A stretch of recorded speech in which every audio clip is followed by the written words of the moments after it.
My name is Adam Hoffheimer. I'm Director of CapTech's Government Solutions Group here at CapTech. Thank you all for attending today's webinar, Delivering an Enriched Customer Experience Across Multiple Channels. As a brief overview, CapTech is a nationally recognized full-service management and information technology consulting company headquartered in Richmond, Virginia, with offices in Philadelphia, Northern Virginia, and Charlotte. The company delivers our engagements through the work of our three practices: management consulting, systems integration, data management, and business intelligence. CapTech has significant domain expertise in financial services, healthcare, retail, utilities, and government. For more information on the company, please visit our website, captechconsulting.com. At the conclusion of today's webinar, we'll be sending out the webinar content to all registered attendees.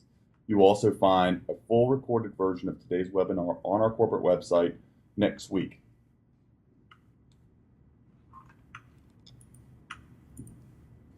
Today's webinar will be 1 hour and will be covering the following topics. We'll provide a brief introduction of the participants. We will review the Virginia.gov work through the customer engagement section, which will focus on empowering business users through direct ownership, focusing on a premier user experience, feature content across multiple channels, leveraging common assets to support all mobile devices, and finally enabling enterprise search and search engine optimization. And finally, we'll provide a transformation blueprint on how our clients can be very successful following a prescribed blueprint.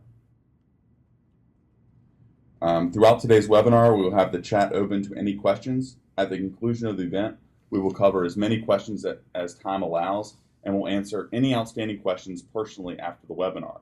We encourage you to share your thoughts during today's event on Twitter with hashtag #CTVWebContent.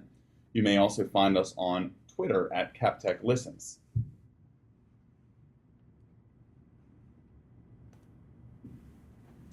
Today's participants today are our partner, Marcella Williamson. She is Director of Public Information and Communications at Virginia Information Technologies Agency. Brian Bischoff, Managing Director of CapTech's Digital Solutions Group, and Dr. Jason Snook, Director of CapTech's User Experience Practice here at CapTech. And finally, these are our CapTech's key strategies for a successful customer engagement. First, you must empower the business. You must have a premier user experience. You must integrate your content effectively and efficiently. You must have an ideal mobile presence for your target audience, and you must encompass enterprise search. And now I will turn it over to Marcella Williamson, who will walk you through the business situation at Virginia.gov. Hi, this is Marcella Williamson. Virginia used an outside vendor for its website since 1997. That was for 16 years. And there was really no global state view of the site. The vendor worked with agencies independently. The contract expired and we had to recompete the contract. We thought it would be more attractive if we broke it up, and we broke it into three sections: one website, one hosting, and one operations and management. And what we're talking about today, of course, is the website. We wanted a more attractive and a more user-friendly site. We wanted control of the content.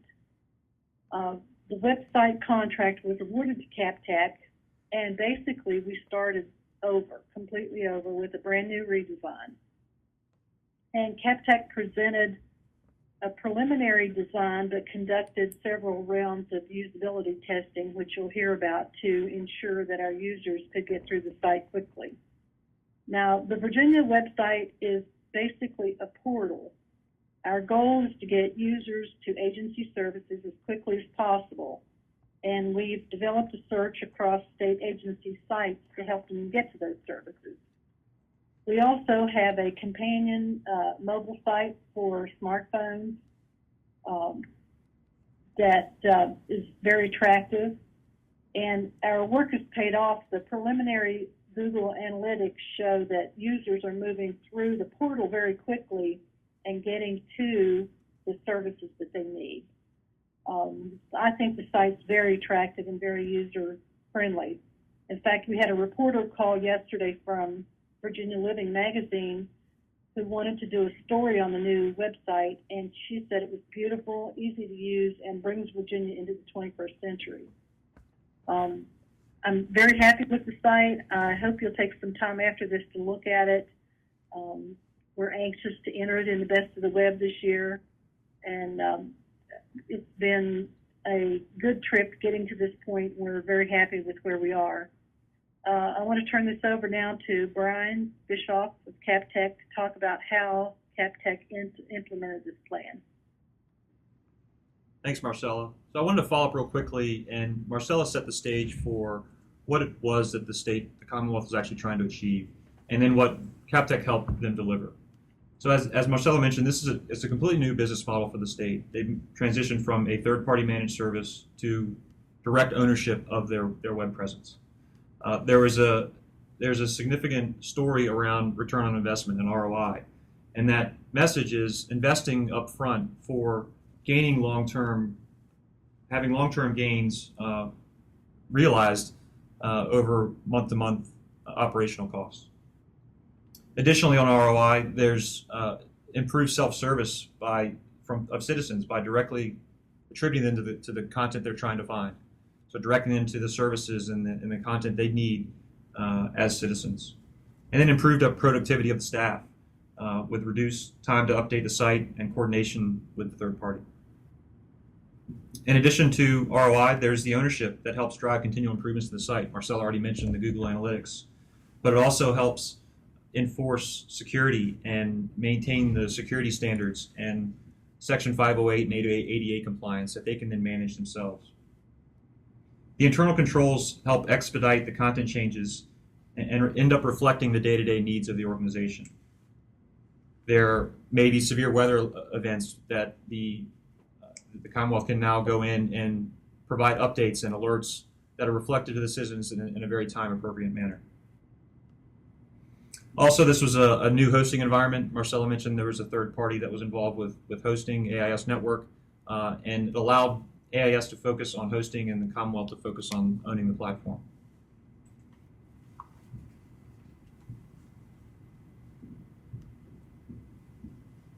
So who was involved with the project? CapTech led this from the design and implementation perspective.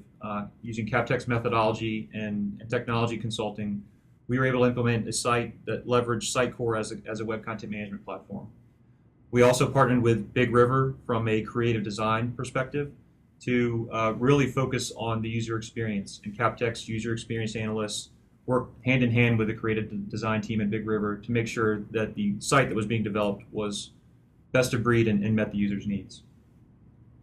Throughout the entire project, the Commonwealth of Virginia was engaged from stakeholders like Marcella to subject matter expertise in various domains that helped with the overall development of the site as well as the transition long term.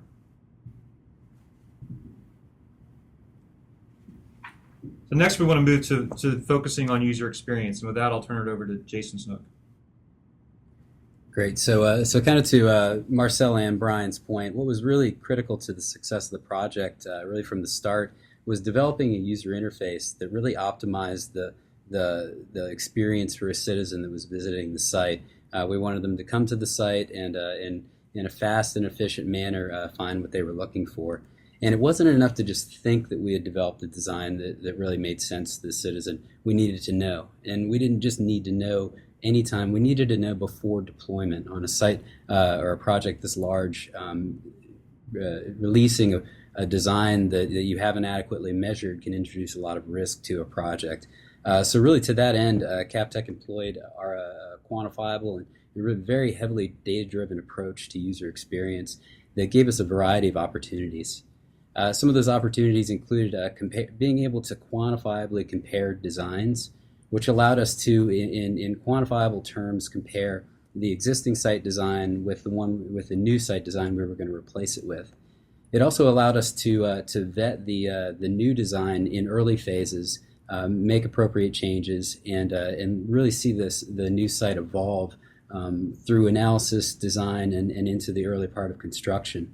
This reduced a significant amount of risk and rework to the project, and really allowed us to set benchmarks around where we wanted to see the success rates for the users, where we wanted to see durations. And really with a site like this, as I said before, where it's a voluntary use system, the options to make people go through training or change management really is limited. So again, we needed to know before we deployed the system that users were going to be successful on it. So to that end, we did a variety of things. Over the next couple slides, I'm going to talk about speak to user analysis, talk about content analysis, and then how we vetted the actual design. What I don't have a slide for, but I'll speak to, is the user analysis piece. We always start with the user. And to that end, we're fortunate enough to have the federal government go out and do a census of our user population in 2010. So really we were able to leverage that census data to get a good idea of who were the citizens of Virginia, their demographic makeup, and just a variety of factors that factored into how we designed the system, how we collected requirements, and how we gathered participants for the user experience activities that we conducted. So a number of activities we did around content analysis. First, we did a content inventory. When you're redesigning a system, content's key, and understanding how much of it you have. We talk sometimes about, is it a shoebox or a refrigerator? Getting some sense of the scope of the content you're dealing with. Also, how is that content being used? So taking a look at the web analytics and really understanding, how many people are visiting the site. When they come, how many pages are they visiting? When they come, how long are they spending on the site? And one early observation that we had was around the fact that users were visiting the site, were visiting less than 2 pages when they visited the site, but they were spending 3 minutes on the site. And what we found out through the analytics was that the average page load time for the previous site was 10.6 seconds. And so that accounted for a lot of the lag in the user experience and gave us a good action point from an architectural standpoint to improve that as we went. The analytics also showed us the most visited pages on the site, and this, coupled with the analysis we were doing, helped us to identify the primary use cases and then later on build usability scenarios on that. Another activity that we did with the content, once we had the inventory put together, was what we call a card sort. And I'm going to breeze over it here, but again, if you have questions about any of these specific activities, feel free to tweet those over or contact me afterwards so we can go in more depth.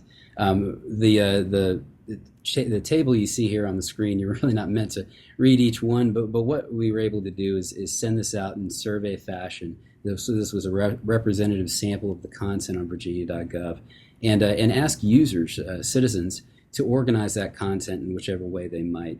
And so what you see here with the bright blue sections were really the facets that fell out of this. This helped us to define what the primary navigation for the site was going to be. And a good example of the utility of an activity like this was right in the middle. You'll see that the blues aren't quite as pronounced as they are in other parts of the chart. And the reason for this was this was services content. And there was some ambiguity around whether or not services content would fall in government or residents. Basically, should you put services according to the people giving them or receiving them? And so to remove that ambiguity, we were actually able to add another item to the primary nav, namely services, which cleared up this ambiguity. But again, that was driven by quantifiable data. So once we had our information architecture together based on the card sorts, we were able to wireframe that up and then work with our design partner Big River to design a new aesthetic for the new site design. Obviously, as was previously stated, we were looking for something that was beautiful but also functional. So on the ergonomic end, this is where usability testing comes in good use. When we talk about usability testing, I think it's important to differentiate it from what's commonly known as a focus group. Focus groups are typically more emotive, and they involve flashing something on the wall and asking a group of people in a room how do they feel about it or what do they think about it. Conversely, usability testing is much more empirical. We interact with users one-on-one. We bring them in, sit them down in front of a laptop, that has the system on it, and we ask them to perform the tasks that we give them, which are the primary use cases on that system. So obviously, when we were testing the previous site, we were able to use that. For the new site, we had a prototype that we built. But what this allows us to do is not just capture opinion, which is a very historically non-reliable way of constructing a design, but really measure the experience to figure out how successful a user was when we asked them to complete a task. How long did it take them to complete that task? And then come back and use that quantifiable data to see what we needed to fix in the design. So just to give you an idea of the quantifiable metrics that come out of this, this was an example from the round. This was round 3 and 4 actually, where we were comparing quantifiable data of the previous site with the new site design that we were developing. Across the top, the green lines represent the success rate for the tasks that we asked the user to conduct.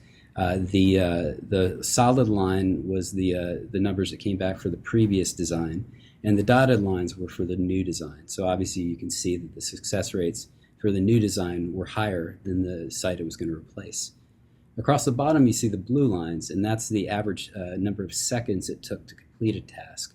Again, the solid line represents the previous site, and the dotted line represents the new site. So again, you can tell in quantifiable fashion that the citizens were more successful on the new site as compared to the existing site.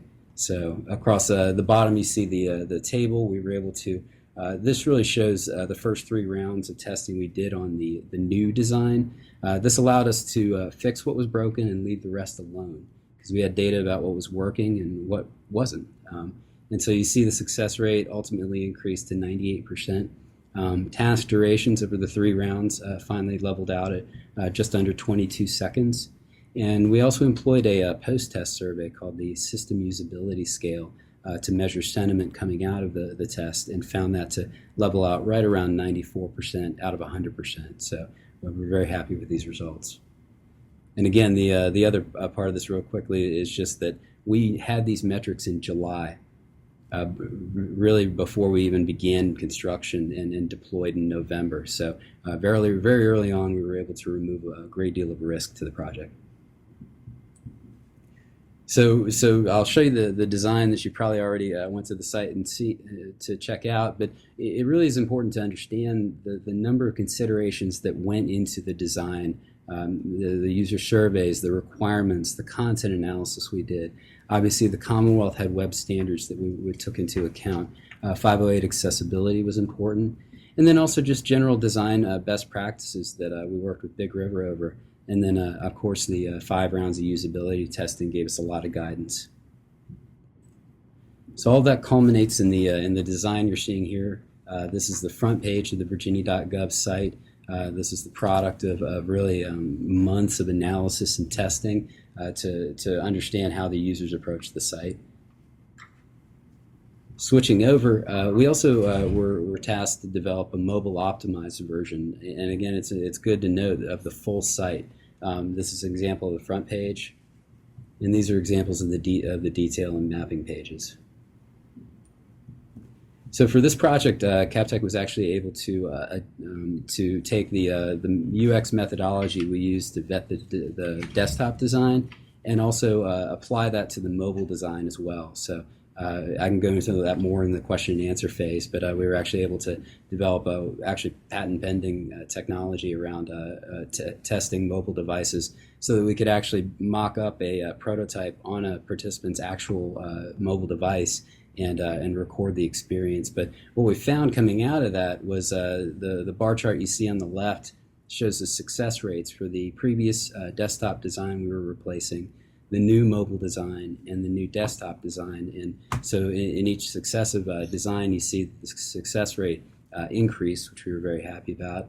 And then we also measured the task duration. And again, we saw from the previous desktop design to the new mobile design to the new desktop design that we saw the task durations improve to the point that at the end of the project we knew quantifiably that even the mobile design of the site was performing better than the desktop design we were replacing.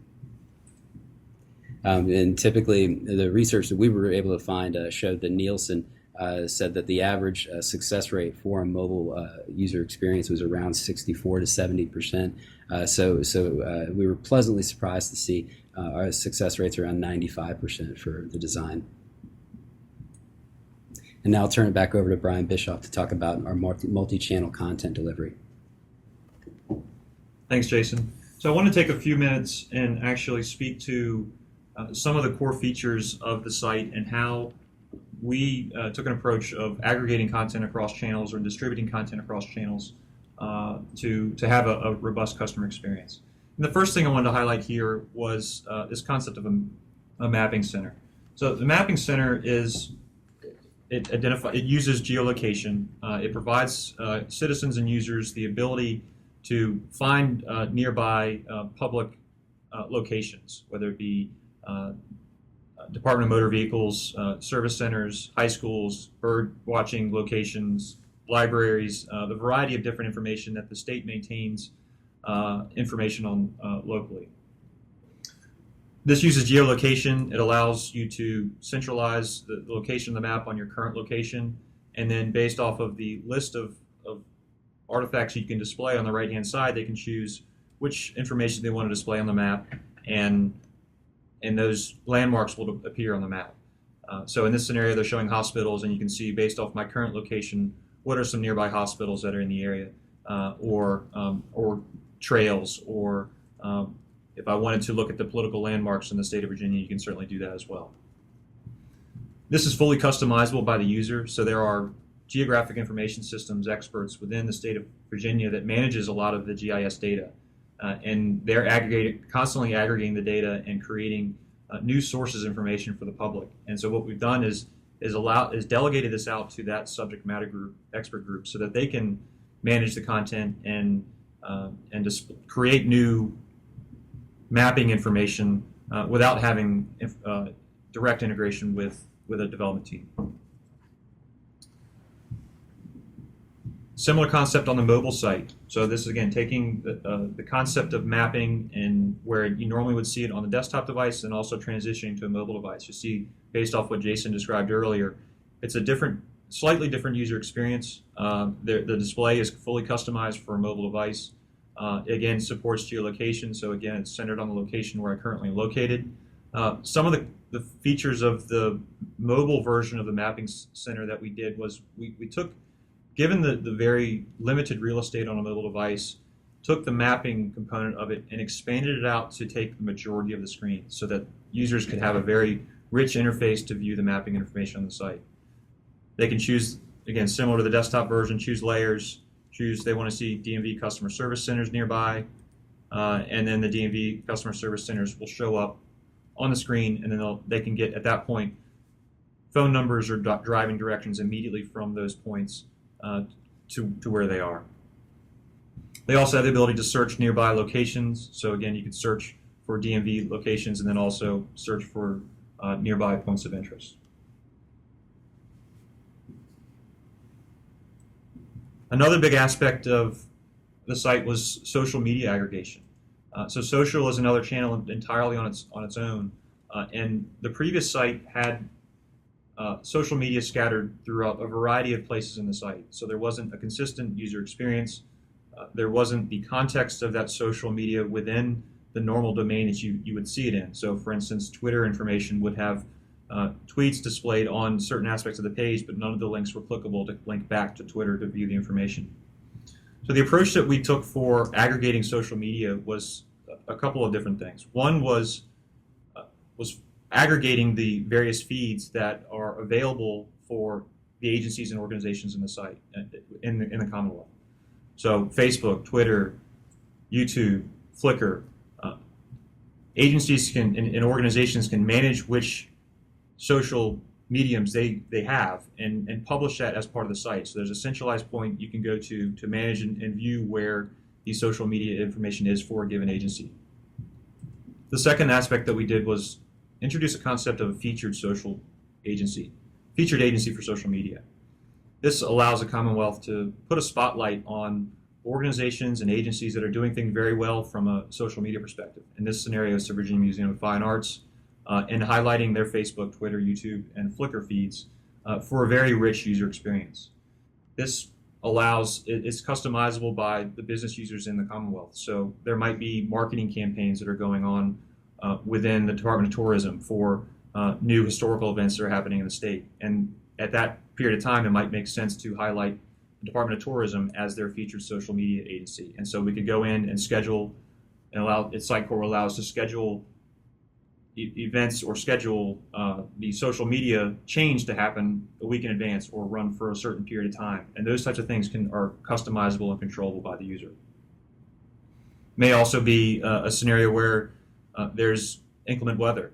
Take this scenario that we had recently with some of the ice storms and snowstorms up and down the East Coast, and highlighting the Virginia Department of Emergency Management social media information on the site, so that if somebody is going to Virginia.gov and looking for information that's appropriate to severe weather, then they would have context-sensitive information on the site as well.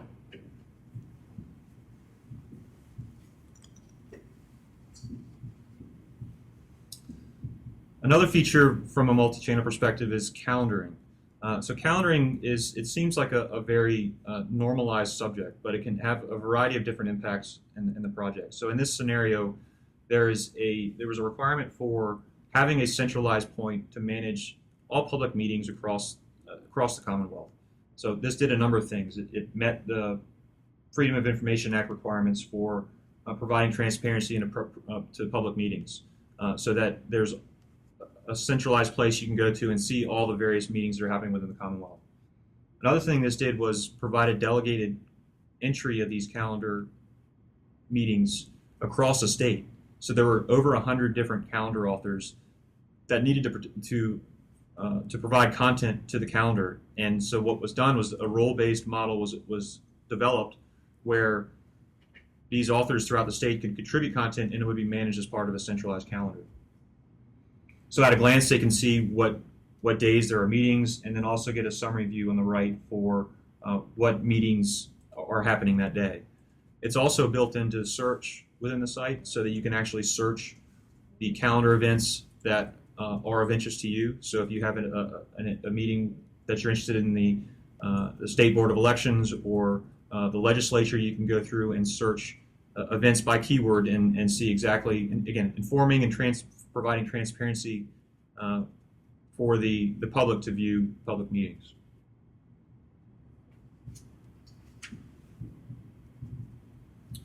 In accordance with that, there was a concept of governance and workflow that was needed. So specifically talking about calendar events and other content throughout the site, certain roles needed to be developed such that there are certain people that could author content, create content, and then only certain people or roles within the state would also be allowed to approve that content so it would be displayed on the site. So a very simple workflow was implemented that Sitecore allows customization of workflow at a variety of different aspects, a couple of which we'll talk about here. One is the actual stages, so draft, awaiting approval, and approved. So building a workflow that is, again, simple for the user to manage and not complex for operationally to manage. Content authors create new content, make changes to existing content in a draft mode. Sitecore provides the ability to have flexible validation built into those workflow events as well, such that if you need to manage what the content is going onto the site versus certain rules, like if you need Section 508 compliance or ADA compliance, if you need alt text to be required on images and title text to be required on hrefs. Those validation rules can be built into the workflow such that the person that's approving a content doesn't actually get that content before it passes those validation checks. So it eliminates a lot of the feedback loop that you normally would see. There's also email-based notification. So if for some reason content was submitted and it was reviewed by somebody and it was not meeting the standards of the site, or there were changes that were needed, those rejections would be sent back to the original author with an email notification of why that was happening.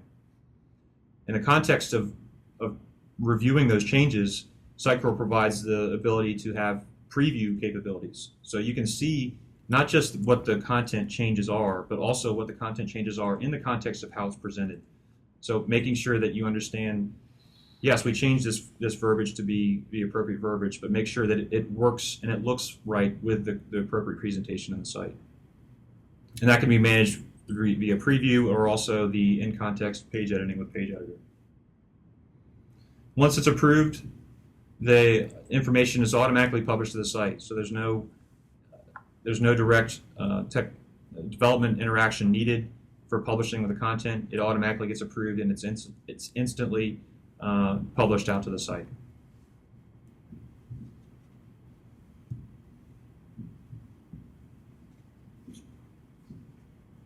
Another aspect of the site is customer management.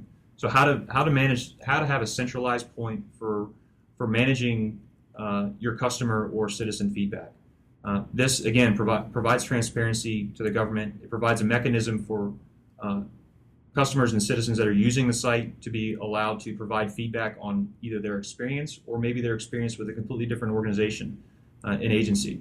So again, that information is centralized and aggregated, and it is routed internally to a management team that can provide that full circle feedback and follow up with the customer or citizen for resolution of the issue. This initially is been developed in a centralized model. Dynamics CRM is also part of the roadmap and design, which will allow a more workflow-driven approach for addressing the issues in the site. So again, constituent management and citizen management of inquiries and providing that full circle feedback loop. The design includes a dynamics component and it's part of the roadmap going forward.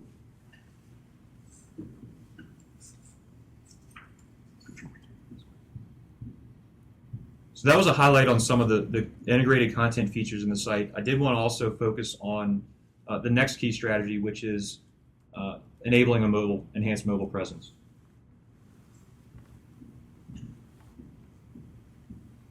So there's a couple key aspects for mobile. One of it is making sure you're reusing the assets you have. And this is something that Sitecore does extremely well. And it ties back to the information architecture that Jason Snook described earlier when you're defining your content. You define your content once, and you update and manage your content in a single place, and then you have multiple presentations of that content. So in our scenario, we're creating content that makes sense, that is in accordance with the information architecture of the site, but then also presenting it in multiple channels, presenting it for mobile, presenting it for a desktop-based version, presenting it in an RSS format for calendar events. So again, the single version of truth for all content, but then taking multiple presentations based off your requirements and making sure that, again, you have a single source and you're not creating multiple versions of the same content.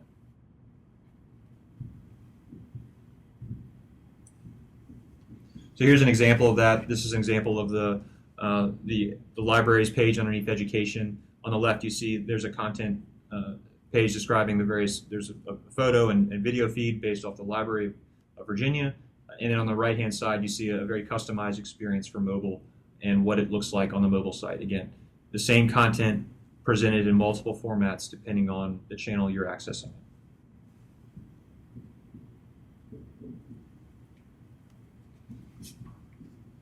So it's great having multiple versions of the same content, but you got to make sure that the person accessing the content is viewing it in the context that makes sense for their device. And that's where Sitecore has some advanced capabilities around device detection.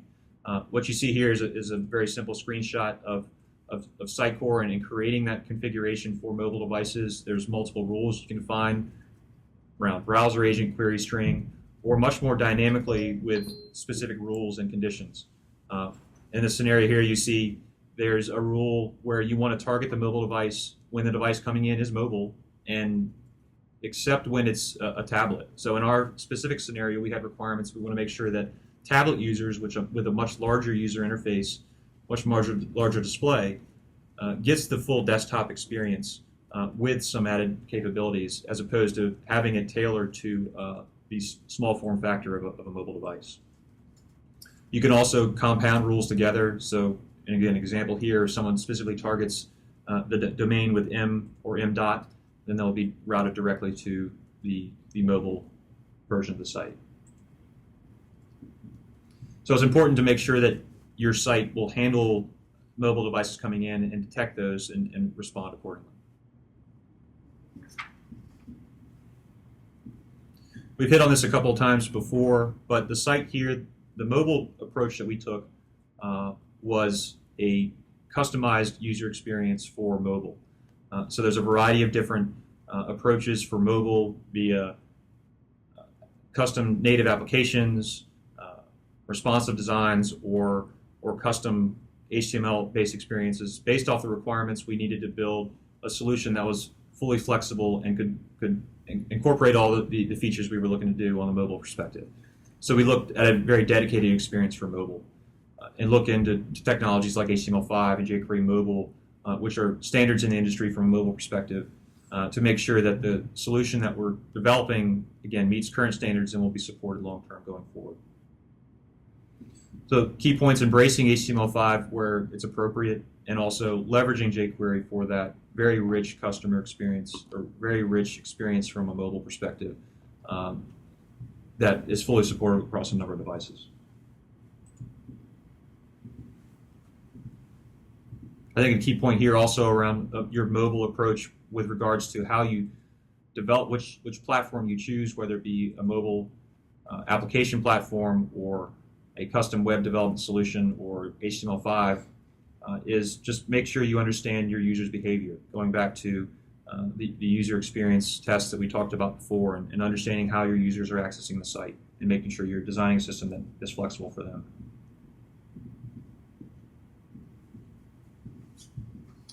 Another important approach to mobile is context.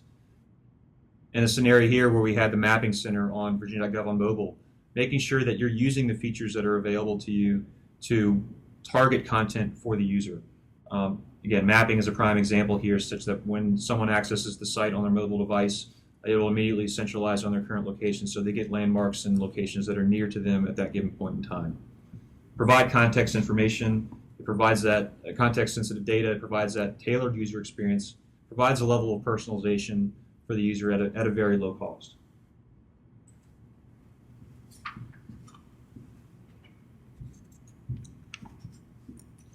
So I also want to focus on another key strategy, which is enterprise search, and how that applied to the Virginia.gov project. So enterprise search for this project, there were some very specific requirements around this, and again, it's important to make sure that you take these into consideration when you're building your site as well. Sitecore provides some robust capabilities around search out of the box. So it's integrated with Lucene. It's a very popular open source .NET-based indexing and search engine, and that provides a very robust solution for content that's hosted within your site. So again, it provides a way to update content immediately, and as soon as the content is updated and published according to the workflow we described previously, the search index also immediately is updated. So as soon as content is published, the search index is updated immediately, so that there's a constant refresh regards to the search index. The other thing that allows is meta tagging of individual pages within the site. So this is important for search engine optimization externally as well as internally. So we allow meta tagging of various pieces of content within the site, so that when Marcella and team are looking at the analytics that is being provided on an ongoing basis and finding out trends and how people are searching on content, which keywords they're using, and again, which keywords they're using, and then which pages are actually resulting in finding on the site, they can tailor that solution and provide additional keywords. There's a campaign on Jamestown that's running, and we're finding out through the analytics that they're not necessarily being tailored to the right solution because the information is not tagged appropriately. They can go in and change that information, the meta tagging on the pages, so that they are routed to the appropriate page accordingly. So that provides a very flexible and powerful ability for the user to do that. The other major aspect of the search solution for Virginia.gov was a federated crawl and indexing. So this is something that Sitecore does not provide out of the box. It's not an enterprise search platform, but there are flexibility and customization points within the platform that allow you to build custom solutions. And that's where CapTech came to the table with an engineering approach to how to solve the enterprise, the federated search scenario. So there were more than 190 external domains that are under the Commonwealth umbrella, but separate from the main portal, as Marcel described it before. So these could be Department of Tourism, it could be Department of Parks and Recreation, whatever the case may be. There's 190 other domains that are managed outside of the site that also need to be crawled. And so having it crawled and updated and indexed on an incremental basis is something that this solution needed to resolve as well. Needed to provide a consistent search behavior and then provide flexibility to search across all of those assets within a single user experience. So again, having all that information in a single place, single point of contact for the citizen to access.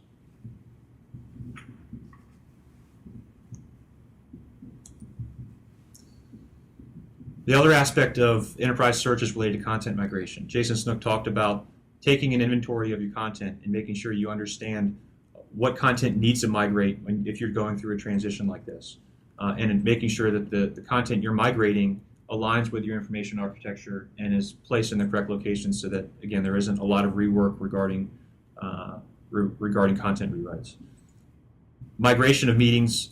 This is an example of there were more than 3,000 existing public meetings on the site, and an automated process was created to handle that migration.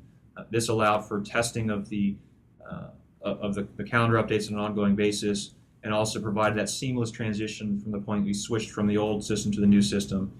Provide that migration of meeting content so that it's constantly up to date, and there wasn't a scenario where meetings were lost or not transitioned.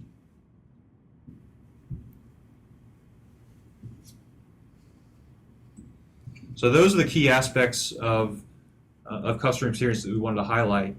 One of the final points we want to discuss was a blueprint for transformation. So a lot of your organizations out there, other states that are viewing this webinar, might have something similar that they're trying to accomplish, whether it be transitioning from a third party or maybe just modernizing their internal systems and moving forward. I think it's clear. So here are the key points to keep into account when you're going through an effort such as this. One, make sure you understand your intellectual property ownership. So again, this is more tailored towards if there's a third party managing your site, but understanding what's yours and what's not yours so that you know what you'll have to recreate. The other is, again, develop an exhaustive application inventory. This should focus on technology, should focus on the content, everything that needs to be migrated or modernized, and so you can come up with an inventory of systems and platforms that may be able to follow a similar roadmap. Understand the complexity of your services and data. This should not be underestimated.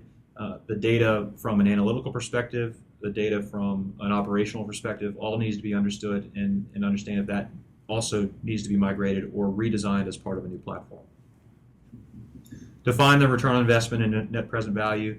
Again, in this scenario, there was an investment made up front to transition to a direct ownership model, recognizing that longer term operational costs would be significantly lower not having to manage the third party. And then establish a repeatable framework. Make sure this is something you can do over and over again, specifically if you have multiple sites you're trying to manage. Whether you're consolidating them onto a single platform like Sitecore or having more distributed environment with multiple sites. Understanding what your portfolio of platforms is and come up with a framework for repeatedly being able to manage that.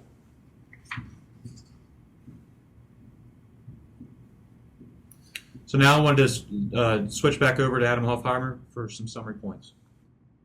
Great. Well, thank you, Brian, Marcella, and Jason for a great presentation using the Virginia.gov as a case study for success and multi-channel delivery.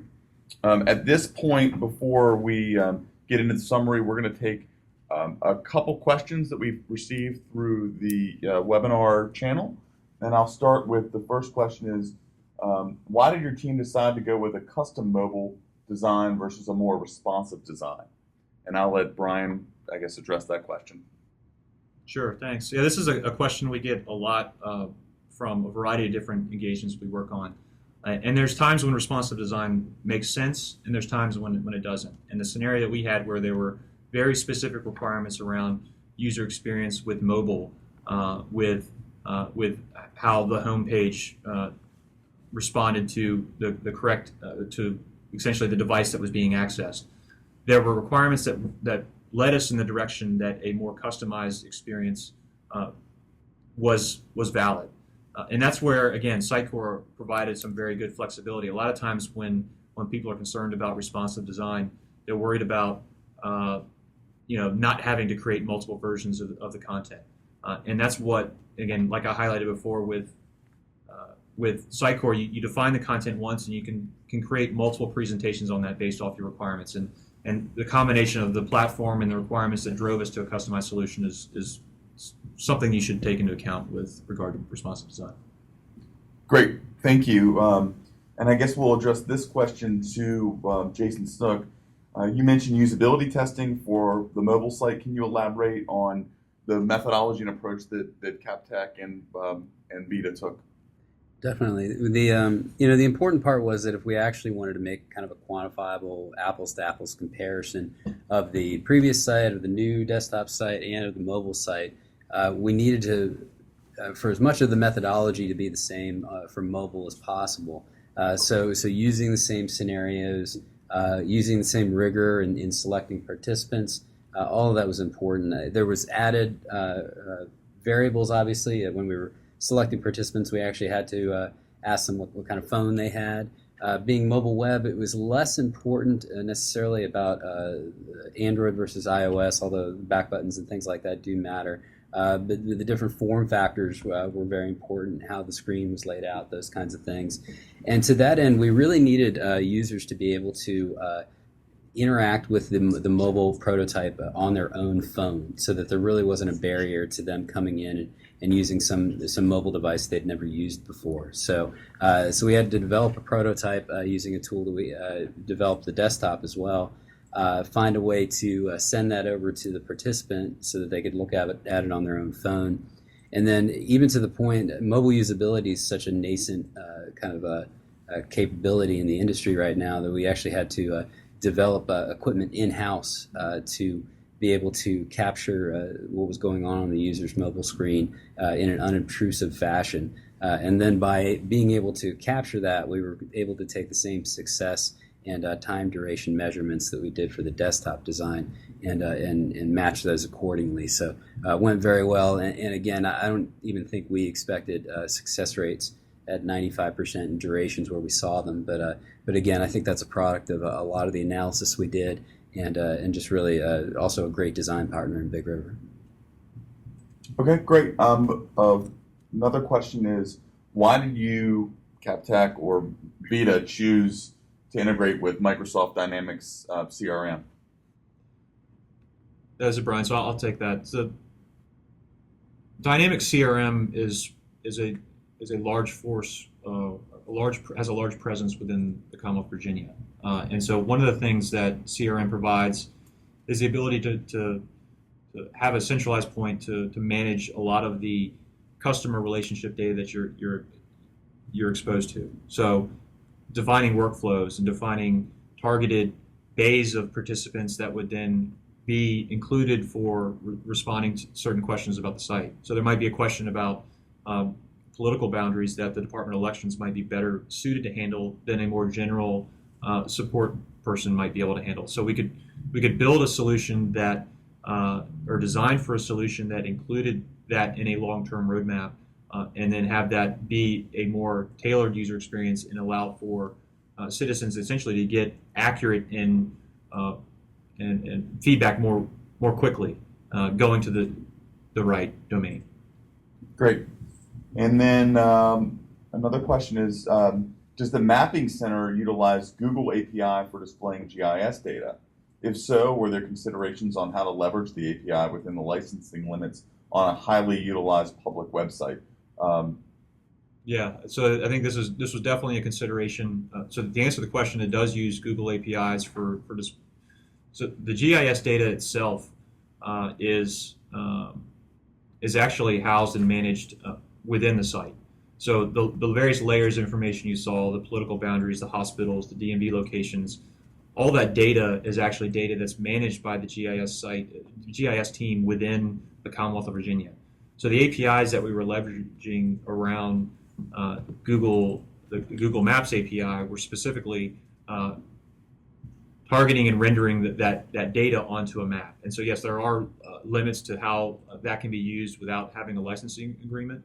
And that was one of the design decisions we took into account for why the dynamic map itself is not presented on the homepage.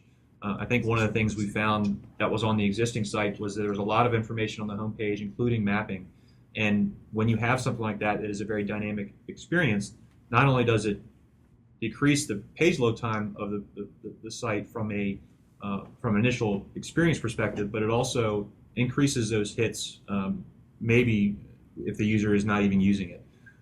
So what we did was do some analysis on how many times it's being used and make sure that the solution was built so that it fits within the licensing model within Google Analytics or Google Maps. The team, Marcella and team, are currently managing the analytics going forward, so they can monitor and determine if they're coming up on those limits, and if there's a licensing agreement that is needed long term to address that, then we would certainly help them with that. Great. And the last question that we have today is, how do you think this project that was focused around government, what are some of the lessons learned or other avenues that make it applicable to your work with private industry? And I'll turn it over to Jason Smith to answer that question. Sure. In short, best practice is best practice. And I think that a lot of it starts with the analysis that you do to understand with whatever organization that we're partnering with. We want to understand what are the business drivers that are leading them to want to redesign their site.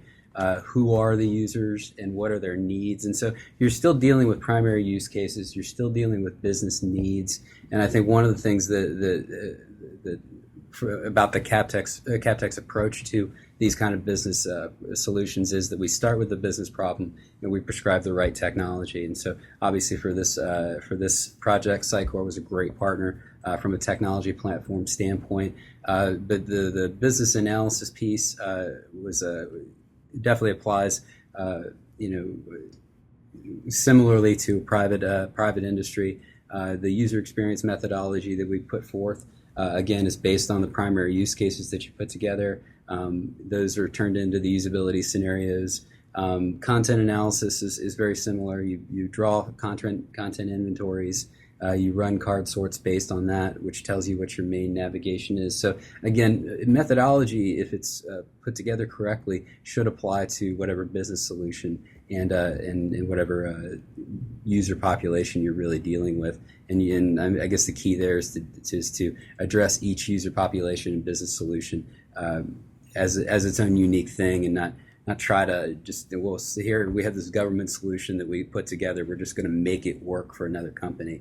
You really do need to take a step back and make sure that it's the appropriate one for whoever you're interacting with.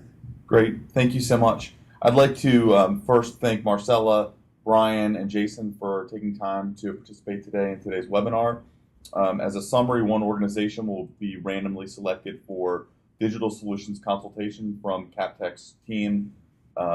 In addition, you will receive immediately following the webinar a survey request. This is one way that we, I guess, use to provide analysis on what we can do to improve or get feedback from the population that participates. And then also, the webinar will be posted on the CapTech Consulting website in the next few days. Additionally, if you have any further questions and would like to contact Marcella, Brian, or Jason, their contact information is there. Actually, Marcella's is not, but we can